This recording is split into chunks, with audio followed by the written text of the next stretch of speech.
Hey everybody, this is Space Marine Steve from Play on Tabletop and here at Hyperspace Hobbies, and you are watching the last installment of the year and release here for Hyperspace Hobbies, and this is Master the Chapter.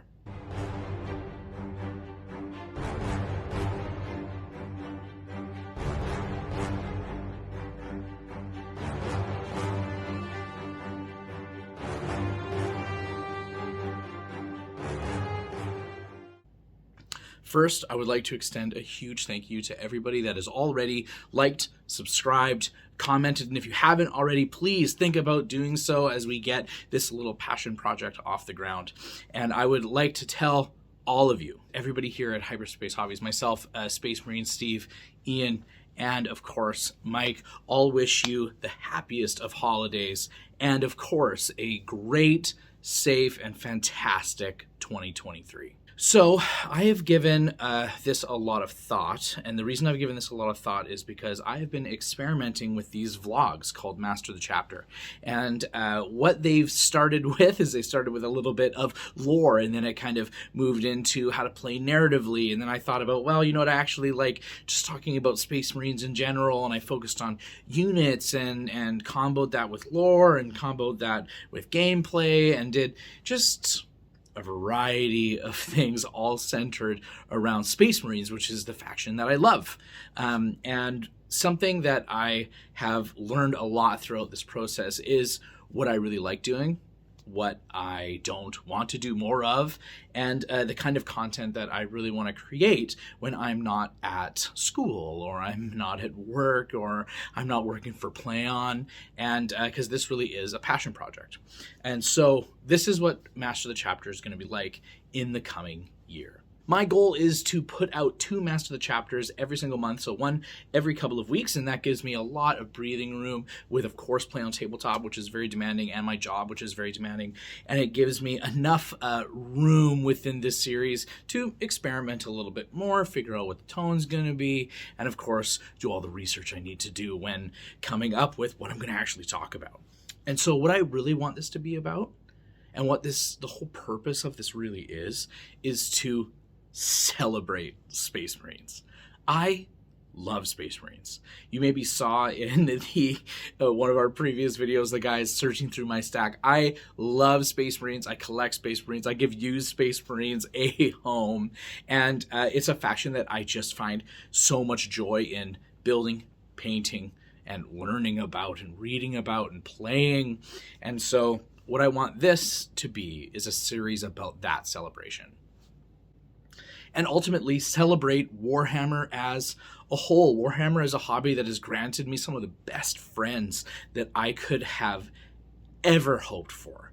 And it's granted me the chance to do things on YouTube, and it's granted me the chance to play all across the world, and I wouldn't trade that or give that up for anything. Warhammer has enriched my life in 1,001 different ways, and I really do love it. So this is also going to be a celebration of the hobby in general. Master the Chapter is going to be any format that I want that looks for and answers a question about playing Space Marines.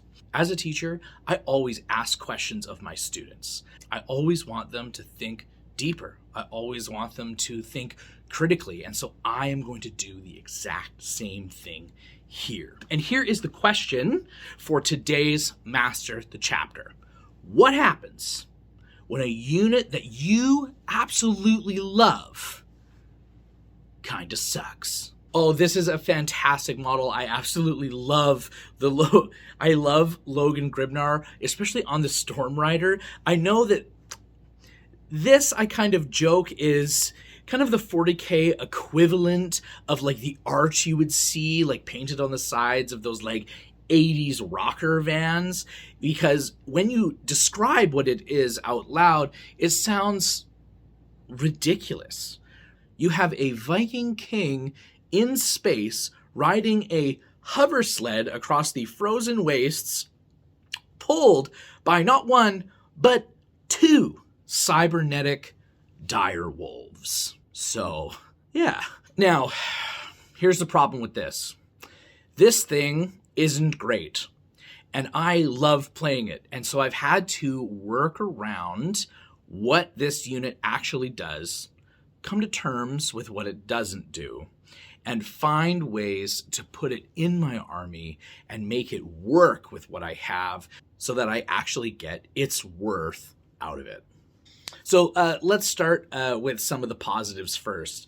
Here are the things it does do, okay? He is in Terminator armor, and that means that he's rocking a 2-up save. He also is a captain, and so he's got an aura of rerolling ones. He's also, of course, the chapter master, being the High King of Fenris, and so he can select a unit, give it a bunch of rerolls, and then let them slingshot off and do whatever it is that they're going to do. He's also not horrible in combat. He's got 5 attacks with Angels of Death, 6 on the charge, and he's got options too. Like the Axe of Mordecai can swing multiple times, so it would swing 10 or 12 times at basically like a super strong power sword. Or, of course, it can swing less times and hit that much harder. It also moves really quick. Right? I mean, the hover sled grants him like a 10-inch movement. The fact it's being pulled by the thunder doggies lets him advance and charge. And so like he can kind of be sneaky. He can sneak around like a piece of terrain, charge something, and then, of course, crush it in combat, or at least that's the hope. Additionally, because of the way that his rules function, his deed is always accomplished. And so that 6-inch aura that lets him do all the rerolls is actually a 9-inch aura. So he's got not only a fairly large base, but that's extended even more because of the 9-inch aura versus the 6-inch aura. He's also tough. He's T6. So, I mean, that is something in the win column. He's toughness 6, which means that strength 4 and strength 5 attacks are not really going to be doing great things to him. So here's, unfortunately, what he doesn't do. So what he doesn't do, while he hits fairly hard, what you cannot do is trust him to solve all of your problems. While the Axe of Mordecai is a great weapon, it is not the be-all, end-all of weapons. It doesn't like ignore invols, it doesn't do like a ludicrous amount of damage, and he doesn't have an obscene amount of attacks, right? And so, because that's the case, when he gets in there, it's actually not a guarantee that he's going to solve whatever problem you're trying to get him to solve. Additionally, he's not really great in shooting either, because the Stormbolter that he has isn't like mastercrafted or anything like that. It's just Stormbolter. And finally, and this is probably the biggest one, is that he is over 9 wounds. Because he's sitting on the sled, the problem is that he can be shot from across the table. So if you've got him surrounded by a bunch of other models and units, usually a character would be protected. Unfortunately, Santa Paws over here is not. How do you use him? How do I use him? So here's what I usually do. One, because you can't hide him in like big mounds of units, I just don't do that. I don't play the kind of castle that you would with Space Wolves, where you would want to clump all your characters around a particular, like a buffing force multiplier. And so instead, what I usually end up doing is I'll use him to slingshot better units.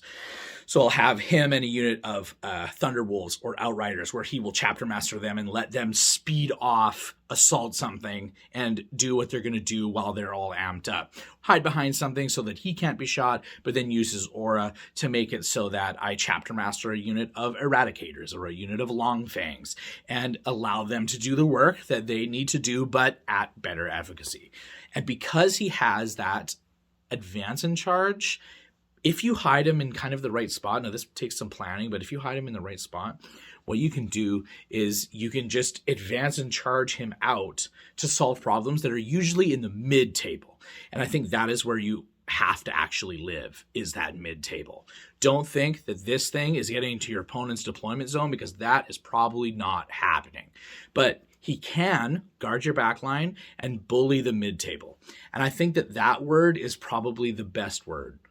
Bully. This, unfortunately, because he's not going to solve all of your big problems, what he can do is he can solve your medium to small problems, and he can solve them really well. For example, because of his double attacking profile on the Axe of Mordecai, he can absolutely blender smaller units of things. And I know while it seems silly to do that, if you put him in a scenario where he is definitely going to outweigh the competitor and he's going to knock them out entirely, he is now a major problem that your opponent needs to try and deal with, where they're going to be dealing with other threat saturation, things like dreadnoughts and bikers that might already be in your Space Wolf list. Do I recommend that he goes into absolutely every single Space Wolf list ever? No, of course not. However, if you use him to slingshot items with this gigantic base of his, if you use him to move out, advance, charge, and solve mediocre, like kind of medium problems in the midboard, he can absolutely help you do that. I hope that you find a way to use the High King of Fenris, especially on that sled, because it is kind of awesome. And I'm going to be trying all kinds of different ways to use him and get more efficacy out of him. If you have a way that you have used the High King of Fenris on his power sled, please put it down in the comments. Let's talk some Space Marines and let's strategize for those of us that love this thing. Thanks for joining me today on Master the Chapter, and I hope to see you in the new year when we answer more questions about Space Marines.